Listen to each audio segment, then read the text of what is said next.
Husband. இவருக்கு கண்ணு தெரியாது, காது கேட்காது, டெஃப் பிளைண்ட் இவரோட கண்டிஷன். ஓ ஓகே ஓகே சார். வணக்கம் சார். வணக்கம், என் பேர் மிரண்டா தாம்கின்சன். பிறக்கும் போது எனக்கு விஷன் ப்ராப்ளம் வந்துச்சு. ஆனா வயசு ஆக ஆக எனக்கு இயரிங் ப்ராப்ளம். நீங்க எங்க ஒர்க் பண்றீங்க? நிறைய பேருக்கு முட்டுக்காடுல NIPNDல ஒர்க் பண்றோம்.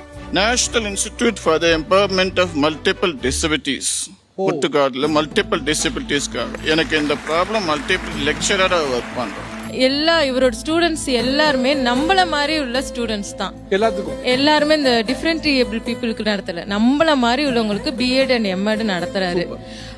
எல்லாரோட ஸ்டூடெண்ட்ஸ் இத்தனை வருஷத்துல இவரோட ஸ்டூடெண்ட்ஸ் எல்லாருமே பாஸ் இவரோட சப்ஜெக்ட்ல. ஆமா, அது இவரோட கிரெடிட். டெஃப் பிளைண்ட்ன்றது இங்க யாருக்குமே தெரியாது. ஒண்ணு பிளைண்ட்ன்றது கேட்டகரி இருக்கு, டம் அண்ட் டெஃப்ன்றது கேட்டகரி இருக்கு. ஆமா, பார்வையில குறைபாடு இருக்கவங்க, இன்னொன்னு காதுல குறைபாடு இருக்கவங்க தான் தெரியும். இந்த டெஃப் பிளைண்ட்ன்றது நான் படிக்கும் போது 2016ல தான் ஒரு லா பாஸ் ஆச்சு, RPWD ஆக்ட். அதுலதான் 21 டிசபிலிட்டி இருக்கு. அதுல நான் இந்த டெஃப் பிளைண்ட்ன்றது பிரீஃபா தான் படிச்சிருக்கேன், எனக்கு ஃபுல்லாலாம் தெரியாது. அந்த டைம்ல தான் நான் எங்களோட டிபார்ட்மெண்ட் ஒவ்வொரு இயருமே ஒரு இன்டர்ன்ஷிப் அனுப்புவாங்க. அப்பதான் நான் இவரை மீட் பண்ணேன். அப்பதான் இவர் பிஎட் பண்ணிட்டு இருந்தாரு. நீங்க என்ன படிச்சிட்டு இருந்தீங்க? நான் ரீஹாபிலிட்டேஷன் சயின்ஸ். மாற்றுத்திறனாளிகளுக்கு நடத்துறது எல்லாமே வொகேஷனல் அட்மினிஸ்ட்ரேஷன் லெவல்ல பண்ணியிருக்கோம். ஸோ எங்க டிபார்ட்மெண்ட் ஒவ்வொரு வருஷமுமே அனுப்புவாங்க. அப்போ நான் இவரை ஃபர்ஸ்ட் மீட் பண்ணும் போது எனக்கு ரொம்ப கியூரியாசிட்டி ஆயிடுச்சு. எந்த வருஷம் பாத்தீங்க? கரெக்டா சொல்லணும்னா 2016 எண்டிங்ல தான் நான் பாத்திருக்கேன். அதுக்கப்புறம் இவர் தான் எனக்கு சொல்லி கொடுத்தாரு இவர்கிட்ட நான் எப்படி கம்யூனிகேட் பண்ணணும்னு. ஏன்னா நாங்க இதெல்லாம் கத்துக்கல. ஓகே, அதாவது நீங்க பார்வையிலயும் காதுலயும் குறைபாடு இருக்கவங்க எப்படி கம்யூனிகேட் பண்ணிப்பாங்க இவர் எனக்கு சொல்லி கொடுக்கறாரு. அவர் சொல்லி கொடுத்தாரு. ஆமா, அந்த லாங்குவேஜ் பேர் என்னது? Tactile sign language. ஓகே, அத அவர் சொல்லி கொடுக்கறாரு. ஆமா, அவர் இப்ப நான் பேசும்போது கூட நீங்க டக்குன்னு கை வச்சு சொன்னீங்க. ஆமா, இதுதான் டாக்டைல். இப்போ நான் சைன்ஸ் காட்றேன் பாத்தீங்களா, ABCD, அது அப்படியே ரீட் பண்ணுவாரு டச் பண்ணி. இந்த பண்ணு. இப்ப நான் அவரை நல்லா இருக்கீங்களான்னு கேக்குறேன், சொல்லுங்க. How are you? இது I love you. இது லவ் சிம்பிள். ஓ, எப்போ அது லவ்வா கன்வெர்ட் ஆச்சு? அது என்ன ஆச்சுன்னா நான் 1 மந்த் இன்டர்ன்ஷிப் முடிஞ்சோடனே நான் வீட்டுக்கு வந்துட்டேன். அப்போ எங்களுக்குள்ள கம்யூனிகேஷன் என்னன்னா இமெயில். இவரோட இமெயிலை நான் வாங்கிக்கிட்டேன். இமெயிலில் என்னோட டே டு டே லைஃப் எப்படி இருக்குன்றதை நான் ஷேர் பண்ணுவேன். இவரு தன்னோட டே டு டே, நாங்கள் அப்பயே படிக்க முடியாது, நெக்ஸ்ட் டே இவர்கிட்ட மெசேஜ் படிச்சுட்டு அன்னைக்கு நைட் உட்காந்து எழுதிட்டு அவர் அடுத்த நாள் படிப்பாரு. அப்படிதான் எங்களுக்குள்ள கம்யூனிகேஷன் போயிட்டு இருந்தது. அப்பதான் எனக்கு வாசிப்பாரா? ஆமா, அப்ப அந்த 40 செல்ஸ் நிப்மெட்லயே வாங்கி வச்சு. ஆமா, அப்ப கம்ப்யூட்டர்ல கனெக்ட் ஆயிருக்கு. அப்பெல்லாம் இந்த மொபைல் இதெல்லாம் எதுவுமே கிடையாது நான் இருக்கும் போதெல்லாம். அப்படிதான் எங்களுக்குள்ள கம்யூனிகேஷன் டெவலப் ஆச்சு. ஒரு கட்டத்துல இவரு எனக்கு விருப்பம் இருந்திருக்கு. பட் என்ன பார்த்தாருன்னா அவர் பயப்படுவாரு. உங்களுக்கு எப்ப லவ்வா கன்வெர்ட் ஆச்சு? அப்பதான் எனக்கு ஒரு போன் பேசுவாரு. ஏன்னா நான் ஒன்வே தான் அந்த போன் கால் இவர் மட்டும் தான் பேசுவாரு, எனக்கு பதில் கொடுக்க முடியாது. அடுத்த நாள் தான் இமெயில்ல பதில் கொடுப்பேன். அவர் பேசிட்டே இருப்பாரு, நீங்க கேப்பீங்க, அடுத்த நாள் இமெயில் அனுப்பிடுவீங்க. ஆமா, அவரோட கேள்வி எல்லாத்துக்குமே நான் அடுத்த நாள் தான் அவர் படிப்பாரு, நான் என்னோட ஆன்சரை. அப்படிதான் எங்களுக்குள்ளார போகும்போது ஒரு பாட்டு வரும், நீ காற்று நான் மரம் என்ன சொன்னாலும் தலையாட்டுவேன். ஏன்னா எனக்கு லவ் மேரேஜ்ல அவ்வளவு நம்பிக்கை இல்லை. ஏன்னா எங்க அம்மாவோட லைஃப் இந்த லவ் மேரேஜாலே போயிடுச்சு. அந்த பயத்திலேயே நம்ம மேரேஜே வேணான்னு இருக்கும் போது எனக்கு ஒரு ஹோப் கொடுத்ததே இவங்க தான்.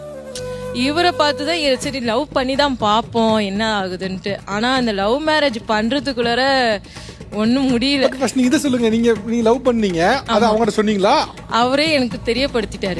அத எங்க வீட்டுல சொன்னேன். எங்க வீட்டுல என்ன எப்படி சொன்னாரு உங்ககிட்ட?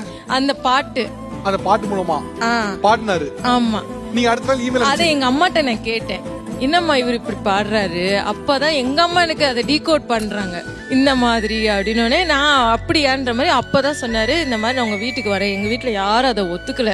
ரிலேட்டிவ்ஸ்லயே பயங்கரமா என்னை கேட்டது, உனக்கு என்ன பணத்துல குறைச்சலா, இல்ல அவரை பணத்துக்காக கட்டிக்கிறியா, உனக்கு ஏதாவது ப்ராப்ளமா பிசிக்கலா, அதனாலதான் நீ அதை மறைச்சி பண்றிய.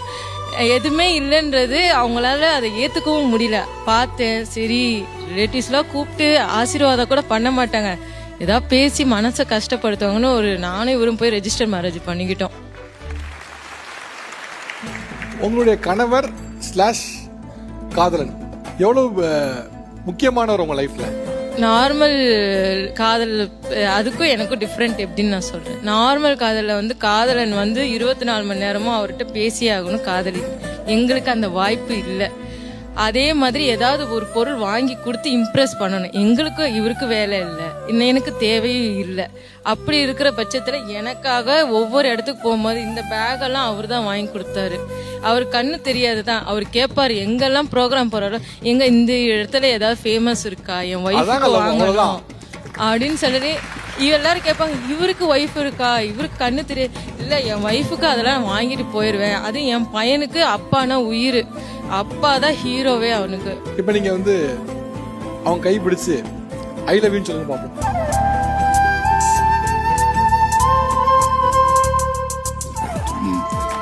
I love you. மேடம், சார்ட்ட நீ காற்று நான் மலை பாட்டு இருக்குல்ல, அதை இப்ப பாட சொல்லுங்க.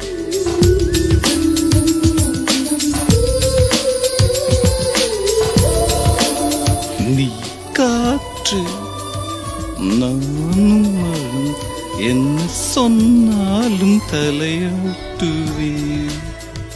நீரவு நான் விண்மீன், நேருக்கும் வரைதான் நான் இருப்பேன். இப்ப எல்லாருமே நினைக்கிறது, நான் இப்ப ரீசெண்டா ஒரு பெரிய ப்ராப்ளம் ஃபேஸ் பண்ணது, இவர் தான் என் ஃபேமிலிக்கு பிரெட் வின்னர். அதை யாருமே நம்ப மாட்டேங்கிறாங்க. அவர் தான் ஃபேமிலி உழைக்கிறது. ஆமா, அது வீடு கிடைக்கிறதுக்கே ரொம்ப டிஃபிகல்ட்டா இருந்துச்சு. யாரும் நம்பவே இல்லை. இவர் தான் பிரெட் வின்னரா, நாங்க வீடு தரல, நம்ப மாட்டேன். அதனால ஒவ்வொரு தடவையும் நான் என்னோட ரெஜிஸ்டர் மேரேஜ் சர்டிபிகேட் எடுத்துட்டு போய், நிஜமாவே இவருக்கு நான் ஒய்ஃபு, இவரு தான் என்னோட ஹஸ்பண்டு அப்படின்னு ஒவ்வொரு தடவையும் காட்டிக்கிட்டு தான் போற மாதிரி இருக்கு. அந்த ஒரு சேஞ்ச் தேவைப்படுது. ஏன்னா டெஃப் பிளைண்டுன்றது கட்டிக்க கூடாதுன்னு ஒன்றும் இல்லை, அவங்களுக்கும் ஆசை எல்லாமே இருக்குது. ஆனா அது அமையறது இல்லை அந்த சிச்சுவேஷனு. ஆக்சுவலா என்னன்னா, நம்ம வந்து பொதுவா எல்லாத்துக்கும் ஒரு இலக்கணம் ஒன்று வச்சிருவோம். இதுனா இப்படிதான் இருக்கணும், அதுனா அப்படிதான் இருக்கணும். அப்படி காதலுக்கு ஒரு இலக்கணம் வச்சிடறோம். என்னன்னா, காதல்னா இது இவங்க தான் பண்றதுதான் காதல், அவங்க பண்றது காதல் இல்லைன்னு. ஆக்சுவலா அவங்க பேசும்போது அதுல எங்கேயுமே வந்து ஒரு கழிவிறக்கமோ இல்ல வந்து அவருக்கு இப்படி ஆயிடுச்சு, பாவம் நம்ம தான் வாழ்க்கை கொடுக்கணும், அந்த மாதிரிலாம் எதுவுமே இல்லை. அவங்கள்ட்ட முழுசா காதல் மட்டும் தான் இருந்துச்சு. அவங்க பேசுனதுல இருந்து பார்க்கும்போது ஃபுல்லா லவ்வா தான் சொன்னாங்க. 10 நிமிஷம் ரிப்ளை வரல, ஸ்டேட்டஸ் பார்த்துட்டு பதில் அனுப்பலன்னா சண்டை போடுது, மெசேஜ் பார்த்துட்டு ஏன் ரிப்ளை அனுப்பலன்னு சண்டை போடுற காலத்துல இன்னைக்கு அவர் பேசுவாரு, அதை நான் முழுசா கேட்பேன், நான் இமெயில் அனுப்புவேன், அதை அடுத்த நாள் அவர் வாசிப்பாரு, திருப்பி கால் பண்ணுவாரு, திருப்பி பேசுவாரு, நான் திருப்பி இமெயில் அனுப்புவேன். இது மனசு முழுக்க 2 பேருக்கும் காதல் இல்லாம வாய்ப்பே இல்லை. இது உண்மையிலே எங்க ஷோல வந்து எல்லாருக்குமே நீங்க கலந்துக்கிட்டதுல எங்களுக்கு பெரிய மகிழ்ச்சி. நான் சொன்னேன்னு சொல்லிடுங்க, you are a great gentleman மட்டும் சொல்லிடுங்க.